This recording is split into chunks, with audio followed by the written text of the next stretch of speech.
시편 127편 1절의 말씀입니다.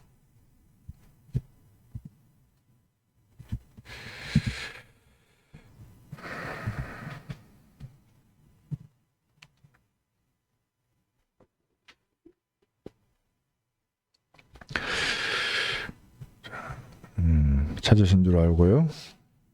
함께 읽겠습니다.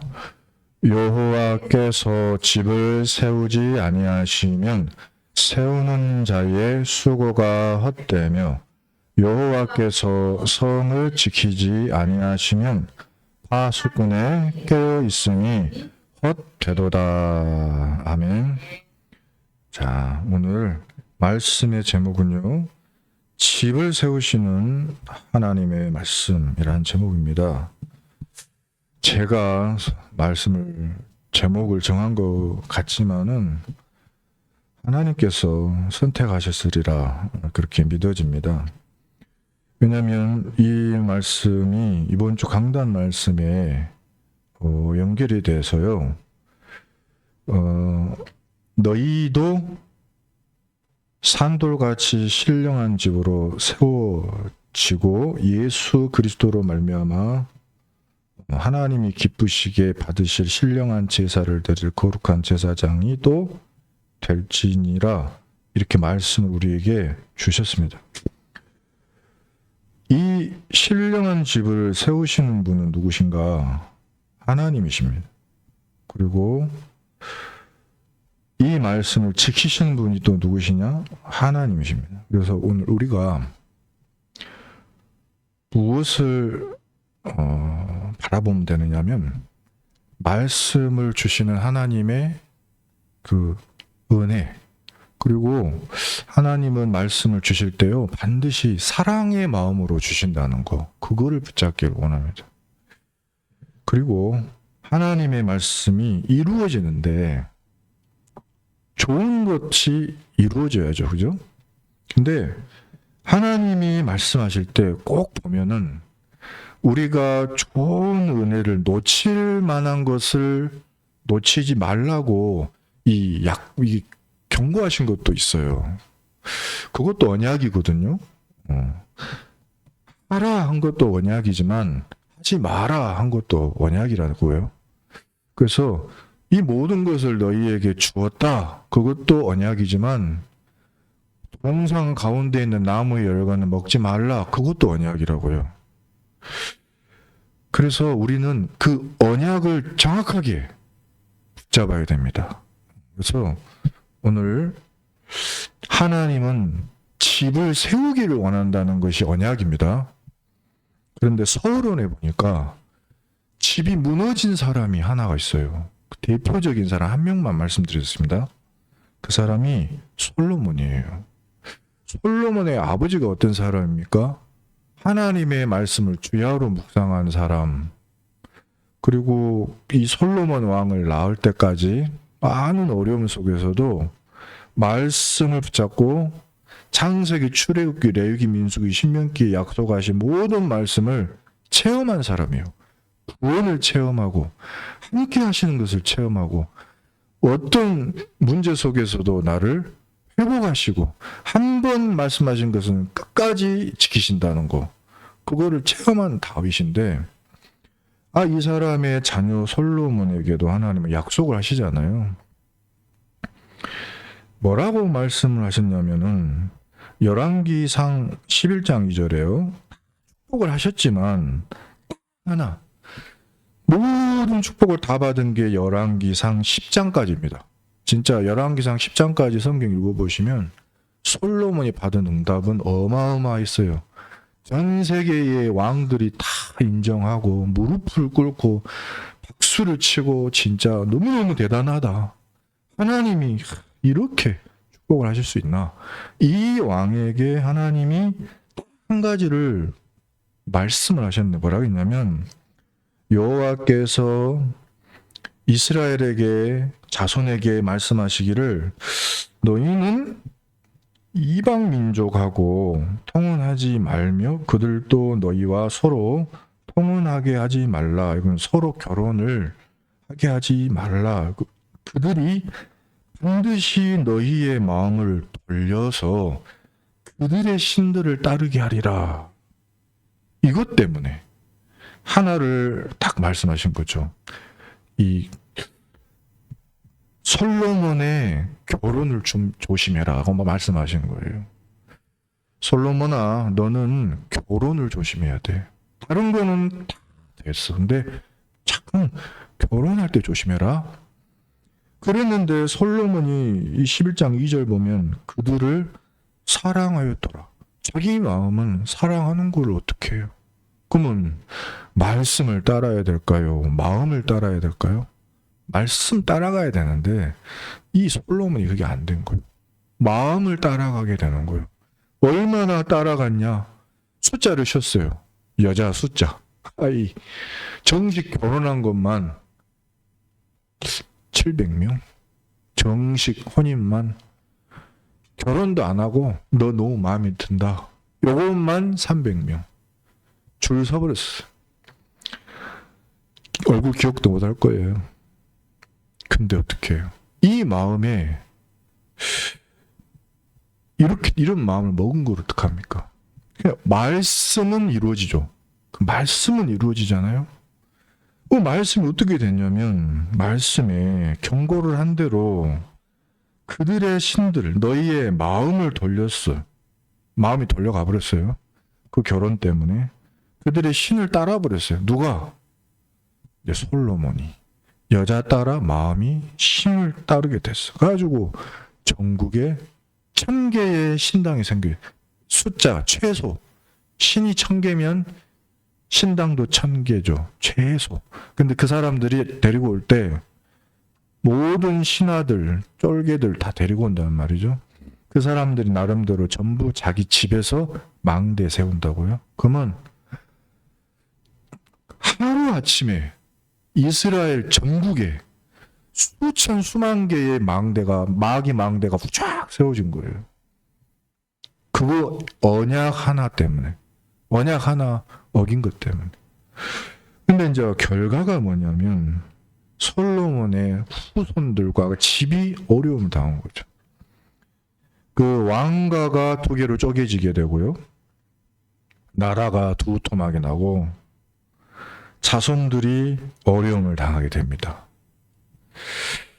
자, 근데 그 성경을 보다가 그 바로 밑에 보면은 솔로몬의 그 문제 때문에 거꾸로 또 복 받은 사람이 있네. 복 받을 때 이유가 있냐? 제가 볼 때 성경을 보니까요, 특별히 이유도 없어요. 자, 솔로몬이 그리 된 다음에 하나님이 그 나라를 두 개로 나누겠다는 결론을 내리고 사람 하나를 선택하셨습니다. 여로보암이라고. 열왕기상 11장 38절에 여로보암에게 하나님이 말씀하시는데 내가 너를 솔로몬의 왕 자리에서 나라 10개를 뺏어서 너에게 줄 것이다.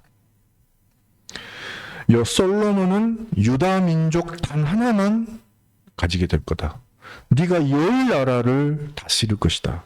그래서 봐라, 여로보암아, 네가 만일 내가 명령한 모든 일에 순종하고 내 길로 행하며 내 눈에 합당한 일을 하며 내 종 다윗이 행함같이 내 율례와 명령을 지키면 내가 너와 함께 있어 내가 다윗을 위하여 세운 것 같이 너를 위하여 견고한 집을 세우고 이스라엘을 네게 주리라. 이렇게 말씀했어요.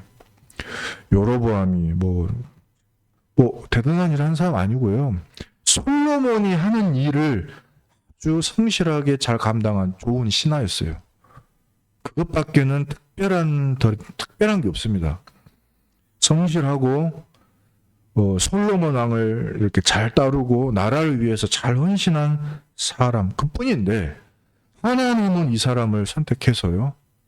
복 주시기로 결정하시고 말씀을 딱 주는 거예요. 근데 어떻게 되냐? 진짜로 이 시간이 이 말씀 지난 다음에 나라가 두 개로 딱 쪼개지는데 이건 여로보암이 한 일이 아니에요. 그냥 스스로 나라가 쪼개져 가지고 여로보암 앞에 몰려 들어버렸어요. 이스라엘 나라의 그러니까 수령들이 족속들이 와갖고 당신이 왕 해주십시오 이렇게 하는데 어떻게 해요? 그래가지고 졸지에 여로보암이 왕이 되어버렸네요. 집이 세워져 버렸어요. 왕국이 만들어져 버렸어요. 그러면 이 여로보암도 약속받은 대로 다윗이 행한 대로 하면 될 것인데 이게요 희한해. 그 축복의 자리에 가고 나면은 잘 안 되나 봐요. 하나님은 반드시 말씀을 이루십니다. 자, 제가 이 말씀을 준비하다가 어떤 그 성경도 봤냐면 엘리사 시대에 그 뒤에 엘리사 시대의 말씀도 봤는데 엘리사는 목회자죠. 목사입니다. 선지자고 제사장이고 목회자입니다. 그 밑에 많은 선지 생도들을 가르치는 교수이기도 합니다. 근데 그 학생들 목회자 중에 교육계약있죠. 어느 여자가 와서 막 울면서 나 좀 도와달라 그러는 거예요. 무슨 일이냐 했더니 어느 한 부교육자의 선지생도의 남편이 그러니까 선지생도인 사람이 죽은 거죠. 젊은 나이에. 그래가지고 그 와이프 사모님이죠. 혼자 된 거예요. 근데 말하기를 너무너무 힘들다 지금. 먹을 것이 하나도 없어요. 우리 지금 다 굶어 죽게 생겼는데 어떻게 하면 좋겠습니까? 살 어린애하고 나하고 밖에 안 남았으면. 그때 엘리사가 물어봐요. 집에 그릇에 기름이 있냐? 그렇게 물어봐요. 근데 뭐라고 대답하냐면 그릇이 우리 먹을 거 겨우 한 병밖에 없다. 이렇게 말씀했어요. 너는 밖에 나가서 지금부터 모든 이웃 사람에게 그릇을 빌려와라. 그릇. 빈 그릇을 빌려서 조금 빌리지 말아라. 그 말은 뭔 말이죠? 할 수 있는 한 다 빌려와. 그래서 왜 그랬냐면 그릇에다가 그 한 병밖에 없는 그 기름을 따르기 시작한 거예요. 따르는데 빌려온 모든 그릇을 다 채우는 거예요. 이 한 병밖에 안 되는 이걸로. 만약에 많이 100개를 가져왔으면 100개를 채웠을 것이고 1000개를 가져왔으면 1000개를 다 채웠겠죠.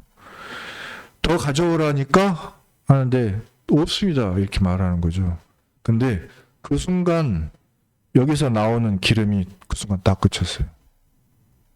그러고 하는 말이 지금까지 나온 이것 가지고 팔아서 먹고 살아라. 이렇게 이야기한 거죠. 저는 이 부분을 보면서 여러 가지 생각을 해봤어요. 여러 가지.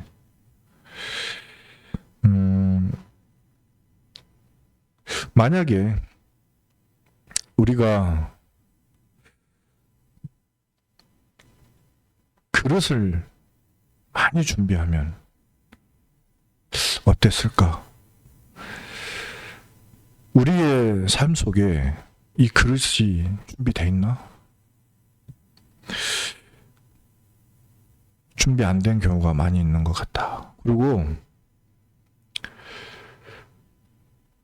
하나님의 말씀이 한번 이렇게 응답이 될 때 그것을 계속 믿으면 끝이 나지 않을 텐데 중간에 그것을 멈춰요. 그러니까 그릇을 갖다 바치는 것을 중간에 스톱을 하는 거예요. 그 순간부터 끊어지는 거죠. 기름이. 사람에게는 한계가 있지만 하나님께는 한계가 없다는 것을 저는 여기서 봤고, 사람은 불가능하지만 하나님은 가능하시다는 걸 저는 여기서 보는 거죠. 안 된다고 하는 것은 우리고 된다고 하시는 것은 하나님인 거예요. 우리가 안 된다는 믿음을 가지고 있으면 안 되는 거죠. 하나님은 된다 그래도 받을 그릇이 없는 걸요. 그릇 준비된 만큼 그때까지 만약에 계속 갖다 놓으면 끝이 나지를 않는 거죠. 이거는. 그래서 먼저 알 것이 우리는 있습니다. 이게 뭐냐면 사탄의 방법 한 가지 알 게 있습니다. 제가 신앙생활 하면서 깨달은 부분 중에 하나는 내가 하나님의 말씀을 들은 것하고 그 말씀이 이루어지는 부분들을 눈으로 확인하는 거하고 엄청 중요하다. 들은 것이 이루어지는 것을 보면 그것은 변할 수가 없어요. 그리고 눈에 응답이 안 됐어요. 응답이 안 되어져 있어도 내가 생각하는 응답이 아니라도 말씀을 가진 대로 그대로 사는 모습과 그 증인을 한 번만 보잖아요. 한 번만 보면 굉장한 은혜를 받게 돼 있어요. 사람이. 말하기는 쉽습니다. 입에 나오는 말은. 근데요, 말대로 사는 것은 힘들죠. 이거는 뭐 누구나 그럴 텐데 하나님의 종이 강단에서 선포한 말씀을 듣고 그 말씀을 삶 속에서 실천하는, 실행하는 삶을 통해서 그것이 이루어지는 것을 한 번만 보면, 그리고 그것에 대한 포럼을 한 번만 제대로 들으면 누구나 은혜 받게 돼 있어요. 그리고 그것을 후대가 반드시 들어야 돼요. 반드시 들어야 됩니다. 사탄이 그거를 막습니다. 가인과 아벨이 태어나 보니까 아버지 아담하고 하와가 하나님을 떠난 상태인 거예요. 가인하고 아벨이 태어나 보니 아버지하고 어머니는 하나님을 떠난 상태예요. 이미. 말은 뭐예요? 말은 하나님이 우리와 함께 계시다. 전달된 것은 뭐가 전달됐죠? 하나님을 떠난 상태 전달됐죠. 그 사람의 삶이 이제 중요한 거죠. 언약 전달. 근데 그게 거기에서 아벨은 전달 받았는데 가인이 전달 못 받았어요. 이 차이가 엄청 큰 거죠. 귀로 들은 것을 그것을 끝나지 말고 봐야 돼요. 사탄이 그거를 방해합니다. 하나님의 말씀, 강단의 말씀을 내가 붙잡고 누리는 목회자, 중직자, 성도, 렘넌트 있으면은 교회가 흔들릴 수가 없어요. 그 사람들이 있는 곳에 후대들이 그것을 보고 흔들리지 않아요. 근데 그게 안 되니까 틈을 타고 이단과 사이비가 틈을 자꾸 노려요. 마귀가 노려요. 그 다음에 불신앙을 가져다 줘요. 자꾸 틈을 만들어내요. 그럼 어떻게 되냐면 정신 문제, 영적 문제 옵니다. 하나님을 떠난, 하나님과 일치되지 않은 삶의 증거로. 영적인 부분하고 정신적인 부분이 일치가 안 되면 육신에도 어려움이 오고 삶이 무너져요. 그래서 사회가 문제가 오게 돼 있어요. 우리 인간의 약점을 파고들어서 세상의 흐름이 이렇게 됩니다. 그래서 우리는 해야 될 게 있어요. 어떤 것에 앞서서도 해야 될 것이 뭐냐면 죽었다 깨어나도 이거는 흔들리지 않는 오직을 하나 발견을 해야 돼요. 그게 뭐냐면 오직이 하나 있습니다. 답이라고 하는 진리라고 하는 오직이에요. 그거는 한 번 세워지면 무너질 수 없는 거예요. 제가 훌륭한 분들도 보고 종교도 많이 이렇게 가르침도 들어보고 책도 보고 했지만은 답이 없는 거는 뭐냐면 눈에 보이는 것에 대해서는 많은 말을 할 수 있어요. 근데 눈에 보이지 않는 진짜 거 있잖아요.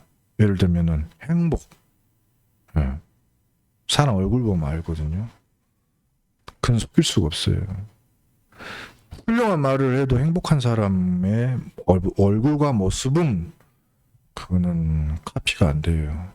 한학자 씨, 그분이 자기가 여신이래요. 여자 신이래요. 근데 그 말을 하는 사람의 얼굴이 행복하지 않아요. 보면 알아요. 거짓말하고 있네. 지도 그 말을 하면서 자기 자신을 속여야 돼. 근데 그 귀신 들린 사람이기 때문에 충분히 속이면서 할 수 있는 능력이 있습니다. 그리고 자기가 그렇게 실제 착각하기도 합니다. 근데 중요한 건 집안이 망했잖아요. 여러분 아세요? 첫째 아들, 둘째 아들, 셋째 아들, 넷째 아들, 다섯째 아들, 여섯째, 일곱째 아들까지 싹 자기 혼자 신이래. 그게 행복할까요? 아니요. 보면 알죠. 아들 3명은 죽었습니다. 1명은 자살하고 정신병이 와서 죽고 서로 싸우다가 망하고 막내 7째는 지가 후계자를 하다가 삔또 돌아가 이상한 짓 하고 있고 고소고발 매일매일 하고 있고요. 행복이 있다고요? 없어요. 근데요, 여러분, 아무리 하나님을 떠난 이 세상이라도 하나님을 만나는 길이 있어. 그 누구죠? 예수 그리스도. 아무도 몰라. 근데 예수님이 하나님을 만나는 길을 여시려고 이 땅에 오셨어요. 오셔서 하나님이 사람의 몸을 입고 모든 인간의 죄와 저주, 재앙 다 끝냈어.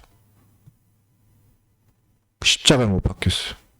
내가 받아야 될 손가락질, 내가 받아야 될 모든 멸망, 내가 죽어야 되는 모든 그 어려움을 먼저 2000년 전에 다 끝내버렸어요.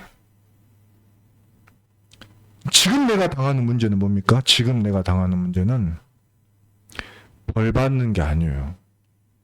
이거는 내가 받는 처벌이 아니에요. 지금 내가 자식 문제가 있어? 내가 지금 집안 문제가 있어? 이게 내가 지금 벌 받는 거구나. 이게 벌 받는 게 아닙니다. 그걸 착각하면 그거를 마귀는 철저히 이용하는 거예요. 그 약한 마음을 마귀는 공격합니다. 너는 벌 받는 거야. 너는 그건 재앙이야. 네 잘못이야. 네가 못해서 네 자식이 그래? 아닙니다. 절대 아닙니다. 아니에요. 예수를 그리스도로 믿는 하나님의 자녀가 됐다면 내가 내 집에 오는 문제는 그것은 하나님의 절대 계획이 있어요.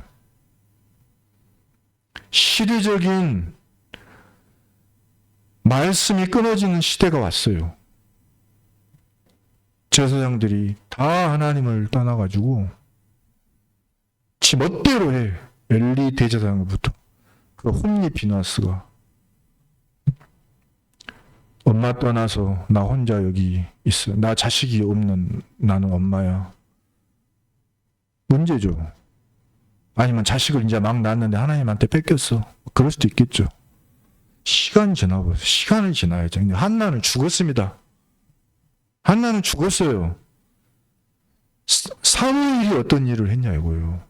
한나 죽고 난 다음에 그 사람이 시대 살리는 일을 했다니까요. 자꾸 나는 한계를 가진 나를 중심으로 응답이냐 응답 아니냐를 평가를 하니까 하나님을 악하다 선하다 분별을 하는 거야. 내가 그래서 기분이 좋다 나쁘다 행복하다 슬프다가 결론이 나는 거예요. 절대 안 되는 거야. 나를 보니까 나를 중심으로 하니까 그게 창세기 3장이에요. 네 중심으로 모든 것을 분별을 해. 네가 다 평가해. 하나님도 평가하고. 귀찮음. 그리스도 예수 있는 자에게는 결코 정죄함이 없나니 그리스도 예수 안에 있는 생명과 성령의 법이 죄와 사망의 법에서 너를 해방하였습니다. 그 법이 끝나버렸어요. 그것이 안 믿어지게 계속 속인다는 거죠. 너는 지금도 죄인이고 저주 속에 있고 재앙이고 지옥 백성에다가 마귀의 밥이고 뭐 너는 힘이 있고 없고 막 그래 그 속입니다. 법이 바뀌었어요. 법이 하나님의 자녀의 법, 생명과 성령의 법, 은혜의 법. 죄가 많은 곳에 오히려 은혜가 많다. 네가 힘이 약하냐 내가 더 큰 힘을 주리라. 어두운 곳에 빛을 비춰주리라. 네가 힘이 없잖아. 나를 바라봐라. 독수리 날개치는 새 힘을 주겠다. 가정과 가문의 어려운 문제를 가지고 오히려 그걸 통해 빛이 비춰지게 만들겠다. 제자가 세워지게 하고 승인이 나오게 하겠다. 하나님의 뜻입니다. 낙심하지 마라. 이것을 우리가 자꾸 놓치니까 뭐라 그랬냐면은 예수님이 이걸 오직 해야 돼. 오직. 그래서 사도행전 1장 3절에 40일 동안 1장 4절에 예루살렘 떠나지 말고 1장 8절에 마가다락방에서 1장 14절에 오로지 그 오직을 붙잡으니까요. 유일성의 응답, 재창조의 응답이 왔어요. 그러면 지금부터 할 건 뭐냐? 나는 하나님의 말씀을 이룰 준비를 하면 됩니다. 자, 하나님은 말씀 주시면 이루어집니다. 근데 말씀을 붙잡지 않기 때문에 진도가 나가지를 못해. 예를 들어 가나안 땅 가야 되는데 가나안 땅 갈 준비 안 된 채로 있으니까 40년 동안은 진도가 멈춘 거예요. 그래서 진도 나가게 하시려고 하나님은 또 가르쳐 주십니다.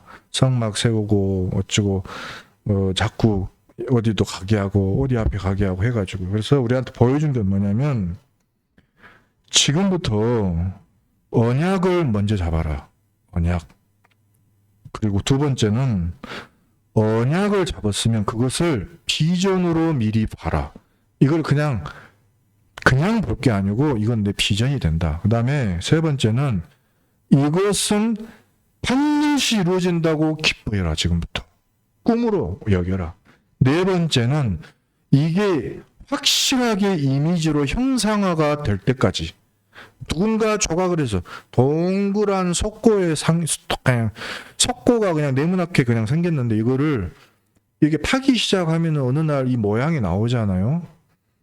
계속 꿈을 꾸고 말씀을 붙잡고 비전을 보고 바라보고 만지다 보면은 이게 구체적인 형상이 나와요. 이것도 누가 하시냐? 이것도 하나님이 하시는 일이요. 자꾸 말씀이 진도가 나가고 이루어지고 과정 속에서 계속 말씀이 이루어지는 방향으로. 그러면 마지막에 어떻게 되냐? 이게 작품으로 딱 남아요. 이 작품이 된다니까요. 한 가지만 말씀드리겠습니다. 우리 어머니, 사모님이 건강이 안 좋아서 굉장히 어려웠을 때 중환자실에 누워 계시죠. 저는 간호하는 간병인의 자식 입장으로서 그 자리에 가는 것이 상당히 좀 고돼요. 왜냐하면 내 바람은 빨리 낫는 게 바람인데 나은 것 갔다가 중환자실 갔다가 일반 병실 갔다가 그러다 집은 또 못 오고 그런단 말이죠. 마음이 힘들어요. 그래도 중환자실에서도 차도라는 게 있어요. 좋을 때가 있고 나쁠 때가. 그런 것을 기준으로 삼고 이제 가는데 어느 날 어머니한테 이런 말을 한 적이 있었어요. 나는 이렇게 힘들면 너 얼굴에 표정이 다 드러난다. 내 삶에 힘들면 난 다 때려치고 싶어서 나는 아이 나 몰라 이렇게 한다. 근데 이럴 때 엄마는 어떻게 해? 물어봤어요. 엄마 뭐라고 하시냐. 사모님이 힘이 하나도 없는 목소리지만 하나님 앞에 서려고 해 라는 이야기를 했어요. 그러면서 설명을 해주더라고. 내가 하나님 앞에 서려고 해. 그러면서 뭐 별다른 설명은 안 했어요. 근데 그게 제 마음에 딱 남았어요. 그때가 일반 병실에서 그 말을 했습니다. 일반 병실에 있을 때. 그래, 알겠다. 근데 이제 어느 날 상당히 안 좋아져서 중환자실로 가셨을 때, 그 앞에 저 어머니가 누워 계시는데 만나러 갔는데 저한테 그래요. 내 병 여기 침대 맞은편에 보는 할머니가 있는데 그 할머니한테 복음 좀 전해줄란가? 그래요. 왜 그러냐고 했더니 저분이 아침에부터 지금까지 목사님 3분이 왔다 갔다. 근데 다 기도만 해주고 가시더라. 근데 엄마가 여기서 볼 때 예수님 영접이 안 된 할머니야. 저대로 돌아가시면 하나님 나라 못 갈 것 같다고. 그래요? 알았다고. 그래서 하기 싫어 별로 하고 싶지 않았는데 왠지 제 마음에 해야 되겠다. 그래서 커튼을 살짝 열고 저 혹시 여기 앞에 간병하는 아들인데 어머니가 부탁을 하시는데 할머니한테 복음 좀 전해도 될까요? 근데 그때 할머니의 남편 할아버지가 얼굴 더러운 얼굴로 이렇게 앉아 계시고 진짜 얼굴 너무 더러우셨어.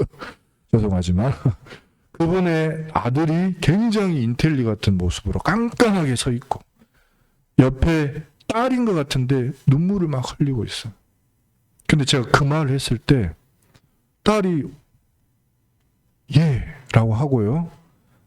아빠 이거 해야 돼 그러더라고. 그리고 제가 그 할머니한테 물어봤어. 할머니 제가 예수님을 만나 하나님 자녀 되는 길을 말씀드리고 싶은데 해도 될까요? 혹시 원하시면 고개를 끄덕거리시든가 눈을 깜빡거려 주세요.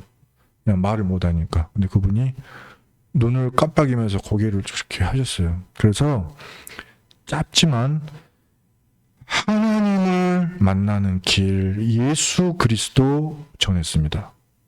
그리고 예수님 영접하시게요. 속으로 따라하시라고.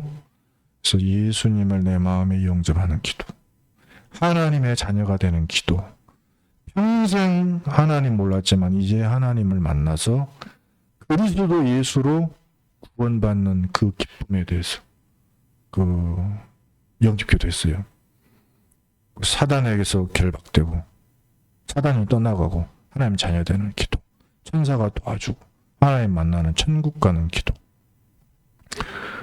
기도 딱 마치고 하나님 자녀 하나님이 나와 함께 계신 거 믿어지시냐고 뭐 그런 말을 했겠죠. 제가 고개를 끄덕거리고 딸 좋아하고 그랬습니다. 그리고 그 다음날 가보니까 할머니 안 계셔요. 그리고 그 딸도 없고 아무도 없어요. 어머니한테 물어봤더니 그날 새벽에 돌아가셨어요. 그러고 나서 이제 조금 뒤에 우리 사모님도 하나님 나라 가셨어요. 1년 뒤에 저한테 전화가 왔어요.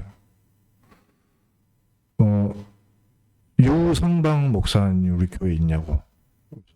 누구냐고. 왜 나를 찾냐고 했더니 1년 전 그 이야기를 하면서 나를 찾으러 왔다는 거예요. 그래서 갔더니 그분이 저를 찾으려고 광주에 있는 모든 교회를 다 돌아다닌 거예요. 제 이름만 이름이 특이하잖아요. 유성방이라는 이름.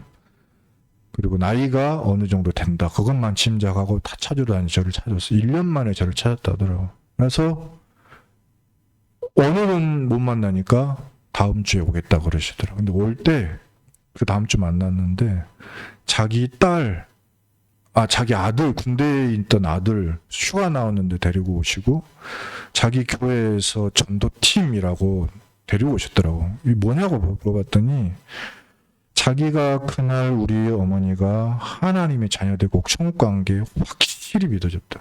근데 그때 사실은 자기 혼자 너무너무 슬펐대요. 엄마가 지옥 갈 게 확실해서.